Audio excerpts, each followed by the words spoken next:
చాలండి ఇంకా మీ చలవా, పుట్టిన ఫలమే లేని కన్నీటి బొట్టుకు పసుపు తాడు కట్టి నుదుట బొట్టు ఎందుకు?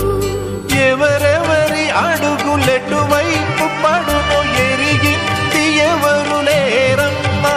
ఏ నల్ల పూసలే పసుపు తాడు జత పడును తెలిసినది ఆ బ్రహ్మ. విధి చేతిలోని పావులం ఎదురాడలేని జీవులం. నీవైనా నేనైనా ఆ దైవం తీర్పు మన్నించాలమ్మా.